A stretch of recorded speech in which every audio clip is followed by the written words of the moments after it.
Welcome to Board Game Empire. We're going to be showing you an overview and review of Merchants of Magic by Rock Manor Games.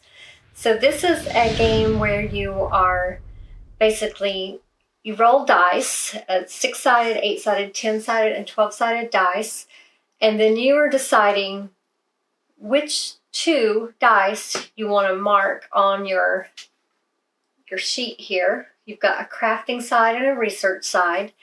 And you're using these accessories, enchantments, weapons, charms, and armor that you create by filling in all the circles based on the dice that's rolled to fulfill orders, and hopefully to be able to gain points for the mastery. Make sure I have these on the right side. When you master by having the required amount of circles filled in a certain column.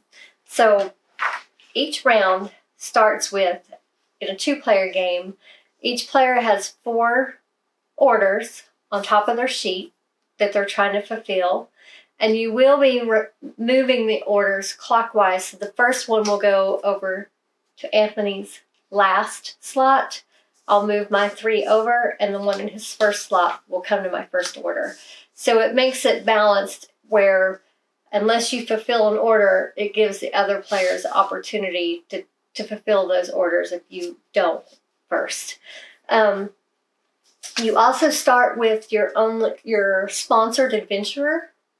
Each of those has their own 3 requests that they would like for you to create. As you complete those, you'll have little circles here that you fill in, and you get a bonus each time you fulfill one of the items. So, for instance, I have the warrior. She wants the grimoire of the dwarves. So the grimoire is located under here, under an accessory. So I would have to do these 3 circles here, as you can see here, to complete the grimoire. And then under research, I would have to complete the 2 circles in the of the dwarves row. And to do those, there's a certain amount of number that need to be on the right side of your page. It has to be that number or lower. So you can see the little arrows pointing down. So for this everlasting, it needs to be a 1 or lower or a 9 or lower. On the 10 or 12, and it also specifies each column which dice it has to be from. So it's a little tricky. You have to have both the range of number and the correct dice. So at the top of all these columns, it shows you which dice are eligible to be used for that column. So your 6-sided dice is the red dice. So you can use that to basically any of these 3 columns on the left side, that dice can be used. The 8-sided dice can only be used for the last 2 of the crafting and the first one of the research. And so you can see from there, they're on each column. Each dice represents 3 columns on your sheet. And remember, the left row pretty much is any number or above. The right one is any number below. That one, I will say, any number below gets tough because there's a lot of low numbers. There's a lot of 1s, 3s, and 2s. Those get difficult. So that's where your potions come into play. You will be gaining potions every time you complete a row, which means you have all the circles completed, and that means you've completed that item. You'll circle the item because you're going to get those coins at the end of the game. That's going to be points. You take a potion, and that potion is available to use anytime as well as soon as you get it. You can use it to increase or decrease the number on the die, not physically, just, like that's an 8. I'm using that potion. I can make that a 9 or a 7. You can use any amount of potions to do this. If you got 5 potions, you need a 3. You can use all 5 potions and make that a 3. You can also use those potions because, like I said, you can only use 2 of the dice to mark. So there's 4 dice, but you have to choose 2 of them. The way to use more over here on your sheet, there's 6 circles that allow you to do extra dice. Each time you mark one, so if I want to use 3 of the dice, I mark one of my circles, and I could choose any 3 of the dice. You can also use 4 of the dice if you want to mark off 2 of your circles. So if I want to use up 2 of my 6 slots to do that, I could use all 4 dice at one time. And there will be times when you want to do that, when you are close to, you can fulfill an order, or if you need it, you only needed, if I could just use that one last dice, I could complete this. There's a lot of times where it's going to be well worth it to do it. Because once you've completed one, like if I've completed the Grimoire of the Dwarves, sure, my warrior's asking for that, but there's going to be a lot of these orders that, so if I have of the Dwarves done, like this one wants Fury Hammer, Warhammer of the Dwarves. So for that one's a hard one. That's 3 different things you have to complete. Fury under enchantment, Warhammer under weapons, and of the Dwarves. So you have to have 3 completed, but as you go throughout the game, you're going to have more and more of these things completed. So as orders come up, there's going to be some that you already have everything you need to complete it. So when you complete them, you just put them to the right of your sheet, and at the end of the game, you're going to be counting up those coins, and the person with the most points wins. So you want to do as many orders as you can. You definitely want to complete your adventurer's requirements, because not only do you get the points on that card, you also get bonuses.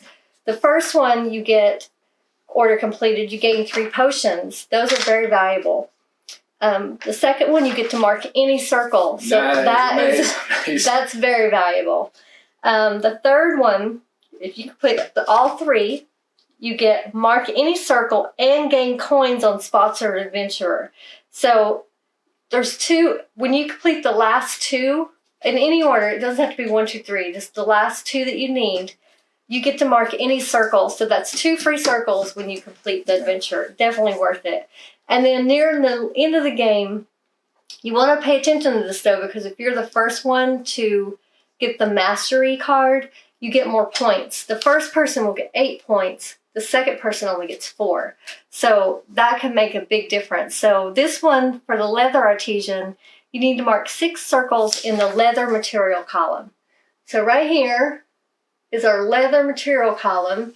And I have 1, 2, 3, 4, 5, 6, 7. So I meet the requirements for that. I would have been able to claim that when I had 6.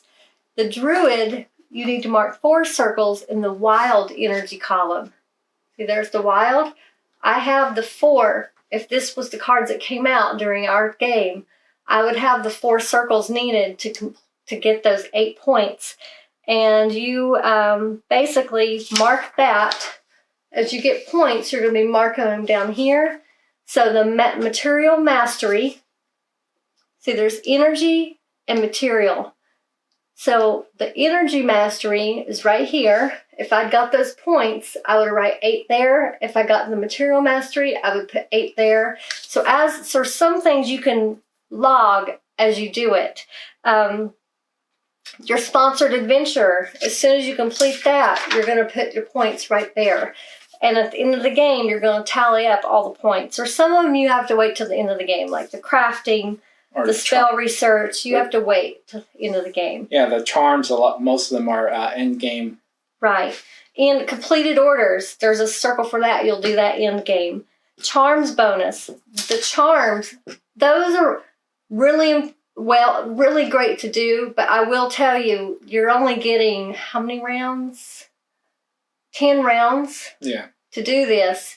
So you're going to want to be very strategic in the circles you choose. I didn't do but 1 charm one on mine. But when you do those charms, you do gain bonuses. For the Glamour Potion Supplier, you gain 3 potions instead of 1 for this row. So this whole row, you would get 3 potions. The Renowned Accessories, you get 2 bonus per accessory card. So that's an in-game bonus. You get points for each accessory card order that you've completed. The Weapons Prestige, same thing. It's for each weapon card you've completed. And the Armor one is 2 bonus points. So you could see those are good for getting extra points at the end of the game, but You also Free. are balancing that with, and they count a certain, at the end of the game, all these coins that you have circled, that's your points that go down here. And then you're just going to be rolling the dice every turn. It's easier if you put them in order the way they are on the sheet, that they have red, purple, yellow, and green. You're going to write those numbers down in the columns because you get 10 rounds. And then you circle the ones that you chose to use that round. It's just easier for yourself to in case you, so you don't get distracted. So you know what you have to use. Just remember, you only get 2 unless you use the extra dice bonus. And you can also, when you've used up your 3 free ones, you can use potions to buy additional dice to use. So 2, 3, and 4 for the 6th one. I did 4 extra dice that game, and Anthony did 3 in this particular one. We played this several times. This was, I will say, we were trying to find, when he was out with his surgery, he was literally bedridden for weeks.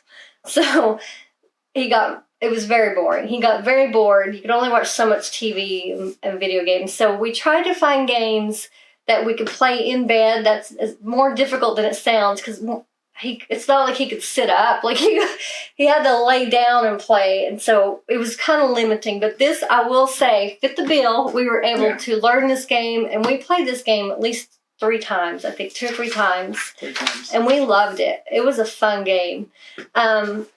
So it's very strategic. It would be different a lot because depending on what cards come out. There's several different sponsored adventurers. There's 8 different ones. And I think they come out with expansion, or they're coming out with expansion. So okay, there's 6 different mastery cards, so you could switch it up quite a bit. But it's quick moving. You're rolling the dice. You're marking your circles. It kind of reminds me of Yahtzee a little bit in that way, but it's just, we just had a lot of fun with it. So what did you think of this game? As far as illustration, and I really like the illustration. I love fantasy. And then also the components, the loot pieces, the dice, like how the sub of the paper is and the fonts you read. Just phenomenal components. Mechanics, I really like this mechanics. Flows very smoothly, easy to understand. Just really enjoyed the whole flow of it.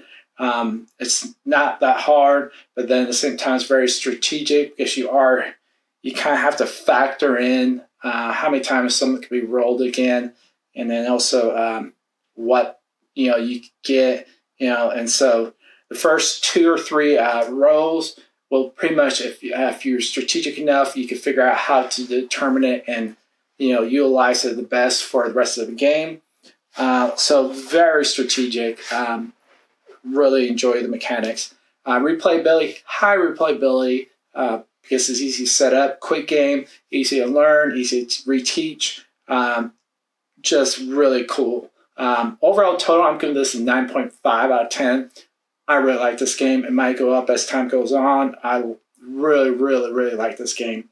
And so, and also it was easy to play it while I was down. And it's just a really fun game that I could honestly see this being in my top 100 list, probably top 20, because it's just so easy and quick to play and very strategic and just we had a lot of fun and good memories playing it. So 9.5 out of 10. I will add too, the fact that we were able to, it doesn't take very much space. Mm-hmm. The fact that we were able to play this in the bed, because beds are like, got the sheets, it's all like, you're always, this would be a good travel game. Yeah. Because it's not very big, don't need much space, and you're playing with the paper, so if you just had like something, as long as you have a surface you can write on, you're good. And it comes with these little pencils. We used our own so we could erase, because you are going to change your mind. So when we get to the end of the paper, we will probably laminate. Right. You will eventually want to laminate. It comes with a good stack of them. Yeah. but I mean, we've already played it several times. So eventually, yes, that would be another option to laminate them and take dry erase pens with you if you travel with it, because this would be a good option for a travel game, I would say. And it plays to up to 4 players, right? I think so. How many players? Oh, 8 players. Yeah, so. Up to 8 players. So that makes it even more of a great game for, like, if you're traveling with a group, like, that would be a great game. That makes sense that there's so many of the adventurers. And I could see why, because, I mean, you're just shuffling around the order cards, and you only take them out if you've completed the order. So I could see how that could easily accommodate for 8 people. You might run out of some potions with that many people, but... Yeah, but with 8 people, it also wouldn't add extra time that much because it's simultaneously. Right. So it's literally, I don't think it would add much time. Because you're rolling and marking circles. Yeah. So, yeah, we really enjoyed this game. I would give this a 9 for sure. It's in my top. It's a game would be easy to come back to the table, easy to set up, easy to relearn. I mean, he was out of it when we played this game because he was on his pain medicine. You know, he was on like 3 different medications he had to take while he was recovering, and he was able to understand and play this game. I beat her once. Did you beat me? Yeah. Beat you once. Yep, you did. So, it's definitely a fun game. I love the components as well. These wooden potions are really cool. The colors don't mean anything. It's they all represent the same thing, just a potion. The dice are really nice. They have the cool little designs on them, the little marbly design. But yeah, I have no complaints on this game. It's a lot of fun, and I do hope it would be awesome if there was an expansion to add more stuff to this game. So hopefully this helped you to decide whether this is a game for you. Very easy to learn, and it stays exciting throughout. I will say that we were never bored playing this game. It was fun. Feel free to leave a comment, give this video a like. We hope you're already subscribed. If not, please subscribe to our channel. Thank you so much for watching, and we will put the link in the description if you want to check this game out for yourself. We'll look forward to seeing you next time.